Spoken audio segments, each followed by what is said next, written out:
This channel does not promote any violent, harmful, or illegal activities. All content provided by this channel is meant for an educational purpose only.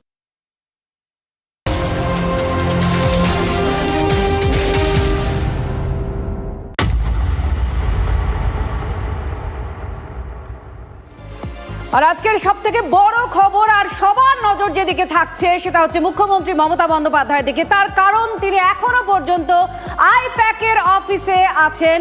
আর তার স্পষ্ট যে অভিযোগ যে এই সমস্ত কিছু করা হচ্ছে বিজেপি তার নিশানায় এবং রাজনৈতিক উদ্দেশ্য নিয়ে করা হচ্ছে।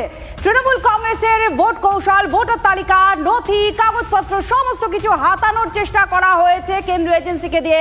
এই অভিযোগ এসআইআর এর নামে 1.5 কোটির বেশি নামও বাদ দিয়েছে।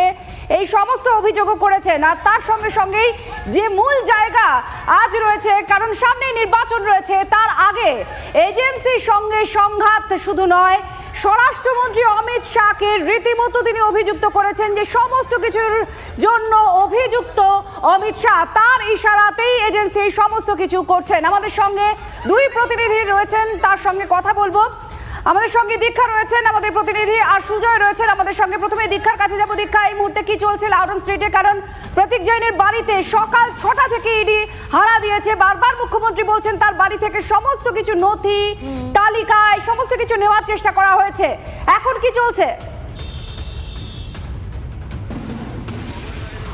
দেখো, এখনো পর্যন্ত তল্লাশি চলছে এবং প্রতীক জৈন যে জিজ্ঞাসাবাদ চলছে, যে সকাল 6টা থেকে বলছে, এখন প্রায় 2:30 বেজে গিয়েছে।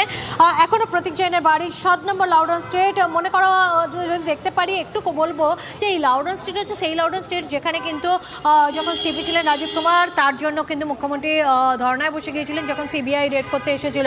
আর আজকে লাউডন স্ট্রিটের 7 নম্বর বাড়িতে প্রতীক জৈন, যেখানে 3rd ফ্লোরে থাকেন, সকাল 6টা থেকে তার বাড়িতে আচমকা ইডি হামলা হয়। শুধু তার বাড়ি নয়, একটা বিষয়, যেহেতু মুখ্যমন্ত্রী মমতা বন্দ্যোপাধ্যায় কিছুক্ষণ আগে বলছিলেন যে যতক্ষণ না প্রতীক জৈন অফিসে এসে আসছেন ততক্ষণ তিনি বসে থাকবেন, অর্থাৎ তিনি ধর্নায় থাকছেন। প্রতীক জৈন এখনো কি ভেতরেই আছে? ইডি আধিকারিকরা কজন আছেন?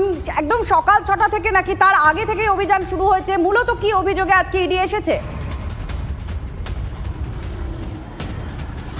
দেখো, দিল্লির একটি মামলার ক্ষেত্রে, যেখানে কয়লা পাচার মামলা, সেই মামলার তদন্ত করতে ইডি এখানে এসেছে এবং সেখানে তদন্ত করতে গিয়ে প্রতীক জৈনের একটি যোগসূত্র পাওয়া গিয়েছে বলেই আমরা সূত্র মারফত জানতে পারছি।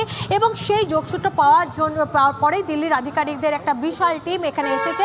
এবং আমরা দেখেছিলাম যে কয়লা পাচার কেন্দ্রে যে পাচারের যে তদন্ত করেছিলেন, একেবারে দীক্ষা, তুমি আমাদের সঙ্গে থাকো। আমি সরাসরি চলে যাবো আমাদের অপর